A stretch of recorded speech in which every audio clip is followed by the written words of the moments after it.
Thank you, Mr. Feld. You're recognized. Chairman Cruz, Ranking Member Cantwell, thank you for inviting me to testify here today. At the heart of this hearing lies one of the most important questions for democracy.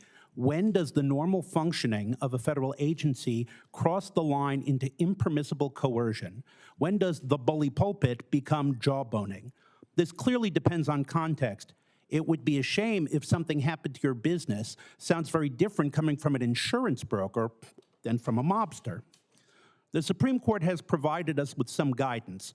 For government interaction to be considered an impermissible coercive act rather than a permissible act of persuasion, several conditions must exist.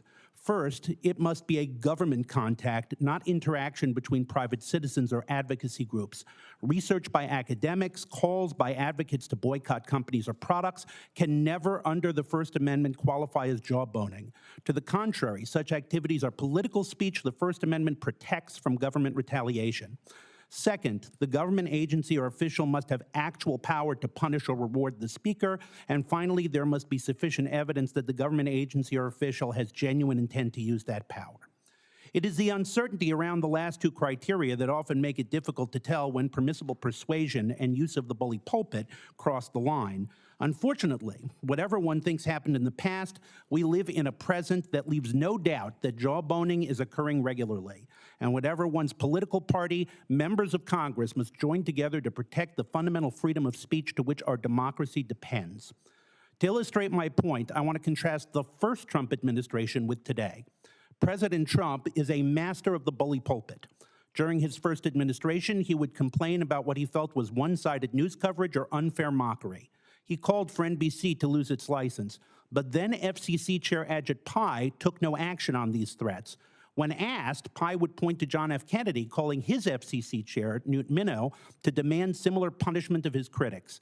Without saying so directly, Pai made it clear that presidents have the bully pulpit, but agency heads must stay independent and follow the law. As we have seen, however, the current FCC chair, Brendan Carr, feels differently. Rather than act as a firewall between the president and the use of government coercion, Carr has sacrificed the independence of the agency and repeatedly used the very real power of the FCC over licensees to meddle in content decisions that past FCC chairs of both parties have considered off limits. Most recently, he famously told Disney and its affiliates that they should remove Jimmy Kimmel, whom the president had repeatedly said through his social media account should be fired, the easy way or the hard way. Nor is this the only example where traditionally independent agencies, such as the Federal Trade Commission, have acted to punish those critical of the president or his policies. Indeed, it is not simply the acts of these agency heads, but the combination of multiple actions across multiple agencies that make the threat of government retaliation very real. Fortunately, Chairman Cruz has shown us what needs to be done to stop jawboning. Congress must act as individuals and collectively, without regard to party or partisanship, to draw clear lines in the sand. The first step is a willingness to call out such behavior. Chairman Cruz's rebuke of Chairman Carr for using language right out of Goodfellas is a model of standing for principle when called for. Additionally, members must work to restore the independence of agencies and to set clear limits on the power of agencies to meddle in matters protected by the First Amendment. Unfortunately, the Supreme Court appears poised to eliminate the power of Congress to protect agency independence by preventing the president from firing commission members. But Congress can pass legislation to promote transparency and make it easier for those threatened to defend themselves in court. Such legislation, however, must be carefully crafted to avoid interfering with the legitimate contacts between government and companies or creating a disincentive to necessary oversight and enforcement.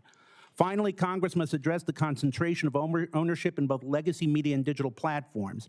The active effort by the Trump administration to put Warner Brothers, owner of CNN, in the hands of proven friends while threatening to use the regulatory power of the United States to block bidders it dislikes illustrates the importance of diversified ownership to the marketplace of ideas. The last few months have shown the importance of ownership limits on legacy media, limits Chairman Carr has indicated he intends to relax or eliminate. Additionally, Congress should consider legislation to introduce competition to the digital platform phase. Congress should consider cross-ownership limits that would prevent things like the acquisition of TikTok, one of the most important and influential digital platforms, by the largest owners of legacy media. This concentration makes it easy for this administration or any future administration to monopolize the marketplace of ideas to the detriment of us all. Thank you, and I am happy to answer any questions.